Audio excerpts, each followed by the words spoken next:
Bismillahirrahmanirrahim. Assalamualaikum warahmatullahi wabarakatuh.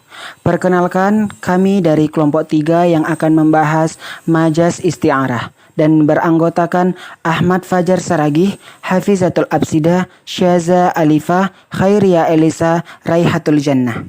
Kami akan menjelaskan apa itu majaz isti'arah. Majaz isti'arah adalah majaz mufrad yang menjadi alaqah yang diiktibarkan oleh si mutakallim adalah musyabbahah yang terdapat di antara makna hakikat dan makna majaz. Berdasarkan yang telah disebutkan dalam kitab Bahrul Muhit karangan Abu Hayyan, musyabbahah dibagi dua, yaitu 1. Musyabbahah pada sifat. Maksudnya adanya kesamaan di antara makna mangkil anhu dan makna mangkul ilaihi pada makna. Yang mana mangkul anhu masyhur dengan makna tersebut, contohnya ra'aitu asadu yarmi. Saya melihat singa yang sedang melempar. Yang kedua, musyabbahah pada syakal. Maksudnya adanya kesamaan di antara mangkul anhu dan mangkul ilaihi pada suatu bentuk, yang mana mangkul anhu populer dengan bentuk tersebut, seperti sama di antara farsan, hakikat dengan farsun yang dilukiskan di dinding, misalnya pada sama-sama bentuk kuda, contohnya ra'aitu fil haiti farsan. Saya melihat kuda di dinding. Contoh tersebut adalah isti'arah yang alaqahnya adalah musyabbahah pada bentuk.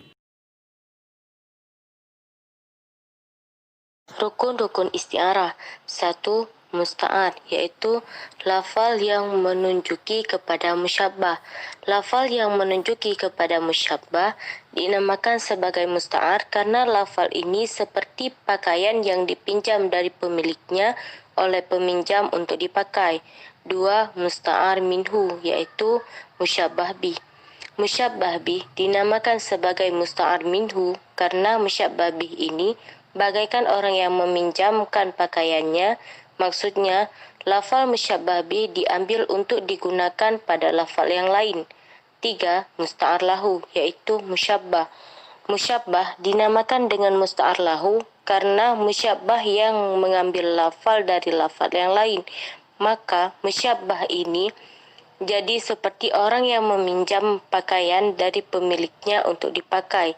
4. Musta'ir, yaitu si pengucap lafal. Si pengucap lafal dinamakan sebagai musta'ir karena dialah yang meminjamkan suatu lafal dari pemilik lafal tersebut. Pembagian isti'arah berdasarkan rukun tashbih atau zat.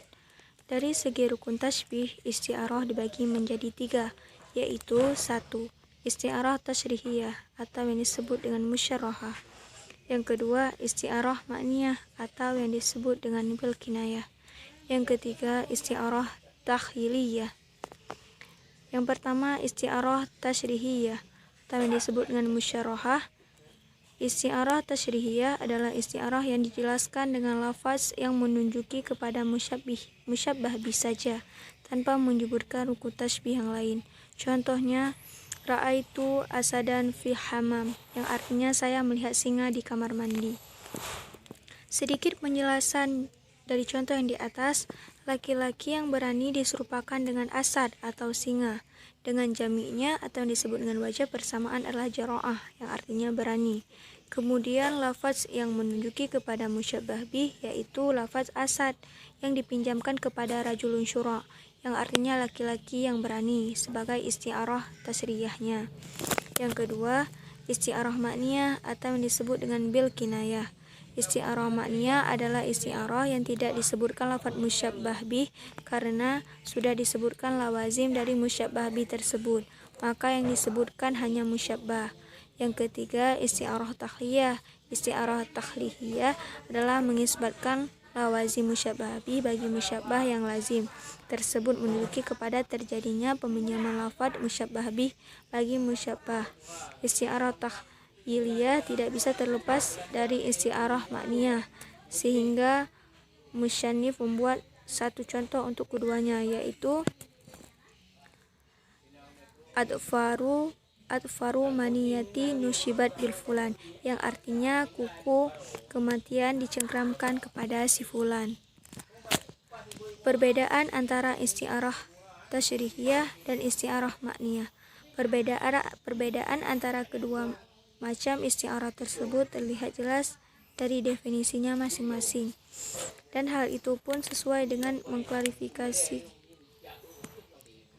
isti'arahnya juga. Perbedaannya yaitu antara lain, isti'arah tasyriyah adalah dalam pola kalimatnya menyebutkan musyabbah bihnya dengan jelas dan tegas, sedangkan isti'arah makniyah tidak menyebutkannya dengan jelas. Dalam isti'arah makniyah diperlukan adanya suatu kata yang menggambarkan musyabbah bihnya, yaitu berupa sifat-sifat atau kekhasan atau kebiasaan yang ada padanya, sementara isti'arah tasyriyah tidak diperlukan. Dalam kalimat isti'arah tasyriyah yang dibuang adalah musyabbah bihnya, sedangkan dalam kalimat isti'arah makniyah yang dibuang ialah musyabbah bihnya yang kemudian digantikan dengan sifat-sifat atau kekhasan atau kebiasaan yang ada padanya. Pembagian isti'arah dari segi meninjau perkara yang tidak termasuk ke dalam salah satu rukun tashbih. Dari segi menyebutkan sesuatu yang sesuai dengan dua tarafnya, isti'arah dibagi menjadi tiga, yaitu 1. Isti'arah murasyahah, yaitu isti'arah yang disebutkan mulai musyabbah bihi sesudah sempurna isti'arah, baik dengan disebutkan qarinah mani'ah atau qarinah muayyinah.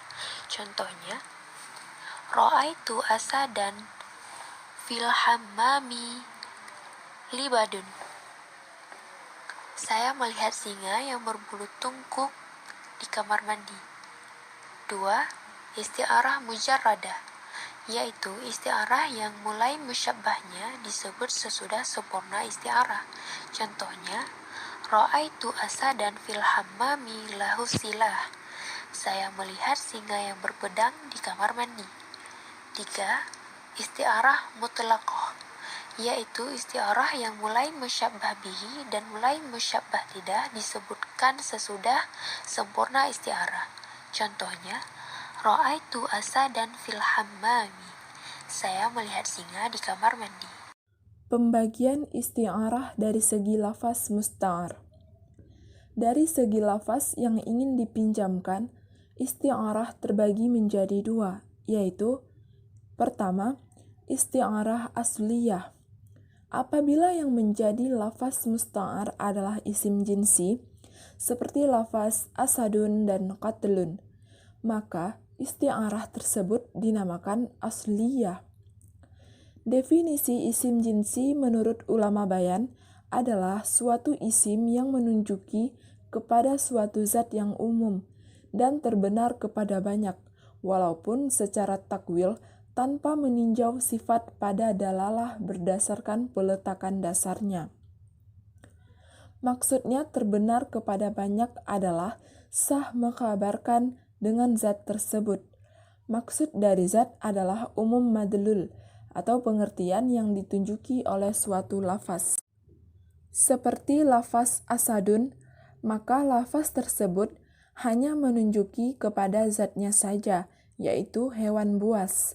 Sedangkan sifat berani yang ada padanya walaupun tidak lepas darinya, tetapi menunjukkan lafaz asadun kepada berani bukan berdasarkan wada' mutabiqi. Dan isim jinsi yang menunjukkan kepada makna, seperti lafaz qatlun, apabila dipinjamkan kepada makna pukulan yang keras dengan sisi persamaan menyakiti, termasuk ke dalam isim jinsi juga. Contohnya, ra'aitul yauma hatiman arajulan jawadan.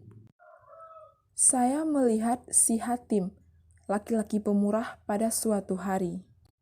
Penjelasan contohnya, laki-laki ini diserupakan dengan si Hatim dengan wajah persamaan pemurah, yang dinyatakan bahwa laki-laki tersebut adalah salah satu bagian dari Hatim. Sebagaimana pernyataan yang menyatakan bahwa laki-laki berani adalah salah satu bagian dari Asad. Kemudian laki-laki pemurah sebagai isti'arah tasriliyah yang asliyah. Yang kedua, isti'arah taba'iyah. Apabila lafaz musta'ar bukan isim jinsi, seperti fi'il, huruf, isim-isim yang mushtaq, seperti isim fa'il dan maf'ul, dan sifat musyabbahat. Isti'arah tersebut adalah taba'iyah. Dinamakan taba'iyah karena isti'arah yang berlaku pada fi'il dan isim mustaq tersebut. Sehingga isti'arah pada fi'il dan isim-isim mustaq mengikuti pada masdar. Dan isti'arah taba'iyah harus menjadi ikutan karena isti'arah asliyah terbentuk dari tashbih.